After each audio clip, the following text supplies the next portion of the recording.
Buongiorno a tutti e bentornati in compagnia della vostra Alessi. Ho scoperto che tra chi mi segue ci sono sia appassionati di Germania che però c'è anche qualcun altro che probabilmente è qua perché è interessato al Trentino, in quanto o trentino o altoatesino o comunque incuriosito dall'ambiente, anche perché abbiamo delle piste da sci meravigliose che in questo periodo prima o poi apriranno, cioè in realtà sono già aperte. In pratica non so, dopo magari vi faccio vedere fuori com'è, non c'è un filo di neve, non è per fare pubblicità negativa, è che proprio già quest'anno ci va male, anche perché sono molto alte le temperature fino adesso. Ma è al solito, se continuo così mi perdo, non parliamo più dell'argomento, anche perché è un argomento prima di tutto interessante, seconda cosa abbastanza lungo.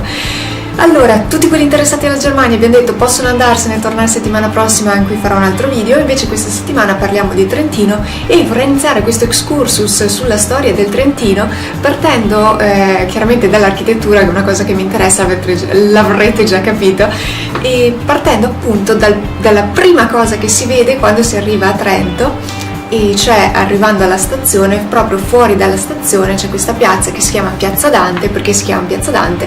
Perché c'è una statua intitolata a Dante con appunto Dante, non è solo intitolata a lui. Allora, la cosa interessante che ho notato è che molti dettagli della storia del Trentino cambiano a seconda della visione politica di chi li presenta. E questo è valido, mi sembra quasi per qualunque cosa, a meno che non siano cose molto antiche in cui non si può parlare di questo scontro tra italiano e tedesco, e tutto il resto c'è sempre quel malumore, no? C'è chi è pro Italia, quindi grazie all'Italia, Italia meravigliosa, Alpini e tutti quanti, c'è chi tende un po' più agli Schutzen e quindi tende a tirarsi un po' indietro su queste cose, ma effettivamente la nostra tradizione era altra e ti presenta queste argomentazioni. Stessa cosa vale su internet, a seconda del sito su cui si cercano informazioni si trova o una versione o quell'altra. La versione che si impara a scuola è diversa dalla versione che raccontano i nonni, insomma c'è tutta questa grande confusione in cui ognuno ha la sua. Quello che interesserebbe cercare di fare a me è capire qual è la via di mezzo, cioè capire entrambe le versioni, per cui cercherò di essere il più neutrale possibile e indipendentemente da quello che penso io. Come nasce questa idea di mettere una statua a Dante, quindi simbolo dell'italianità, a Trento? Bisogna dire che hanno iniziato i Bolzanini intitolando una statua a Walter von der Vogelweide, che era un poeta tedesco che scriveva in Mittelhochdeutsch, cioè il tedesco attuale è il Hochdeutsch, quindi alto tedesco, che è quello che si impara a scuola, che impariamo noi a scuola, perché se invece andate in Alto Adige parlano un dialetto sostanzialmente. Quindi i Bolzanini nel 1889 hanno intitolato questa statua a Walter, conosciuto appunto per gli amici dell'amico Walter, e da cui a Bolzano c'è una piazza Walter. Anche cosa hanno fatto i trentini? Hanno detto voi siete tedeschi, noi siamo italiani, per cui noi intitoliamo una piazza con tanto di statua a Dante. E la cosa interessante è che mentre questa statua tedesca punta verso sud della serie via, stessa cosa fa Dante puntando verso nord della serie fermi tutti, l'Italia finisce qua, no? C'è questo interessante scontro che qualcuno sottolinea appunto per dire la differenza di posizioni. Fin qua c'è la tedeschità e da Trento invece si ferma l'italianità. Anche su chi ha finanziato questa statua a Dante ci sono varie versioni. Su internet ho trovato che era stato istituito un comitato per trovare i fondi e c'era qualche dubbio sul fatto che ci fossero risvolti irredentisti, quindi che fossero, tra virgolette, atto di guerra voler imporre questa italianità.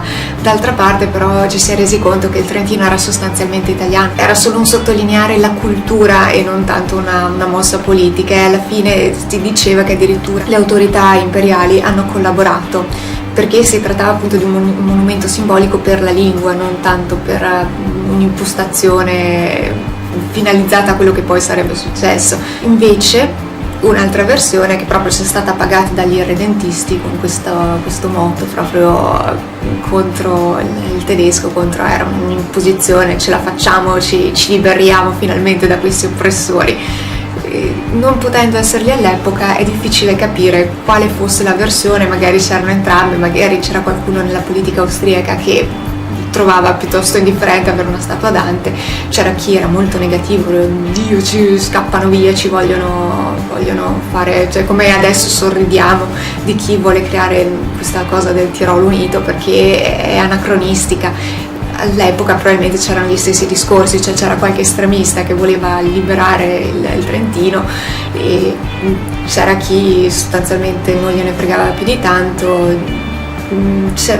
Immagino che anche all'epoca insomma ci fossero varie versioni. L'inaugurazione è stata nel 1896, l'11 ottobre, e sulla pietra fondamentale posata nel 1893 sono incise le parole "Pietra fondamentale del monumento dei Trentini a Dante Alighieri, mostra ciò che potea la lingua nostra". Questa statua si struttura su diversi livelli. Il livello più basso che allora riporta le tre cantiche ce la possiamo fare della Divina Commedia, quindi il primo livello è dedicato all'inferno, purgatorio, paradiso con Beatrice e in cima Dante, il sommo poeta, che rimanda indietro i tedeschi.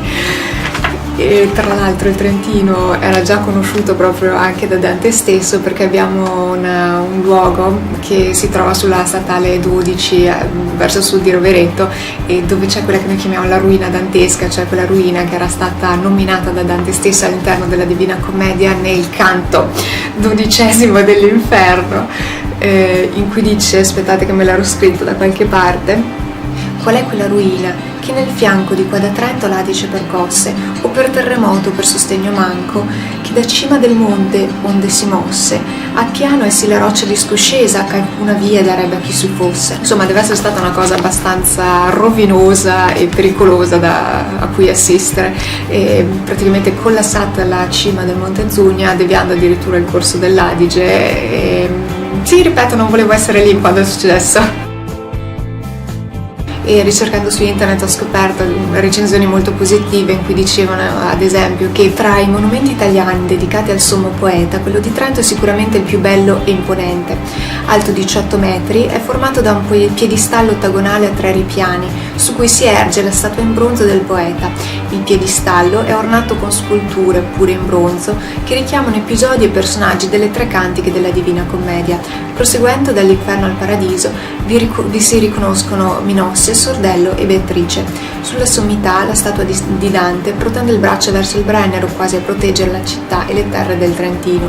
Insomma, diciamo che al solito ci facciamo un po' di pubblicità. Se vi è interessato fatemelo sapere, anche perché sono argomenti che mi incuriosiscono, per cui vado a cercarmeli e a rivedermeli volentieri anch'io. E ci sentiamo la prossima settimana con qualcosa di diverso.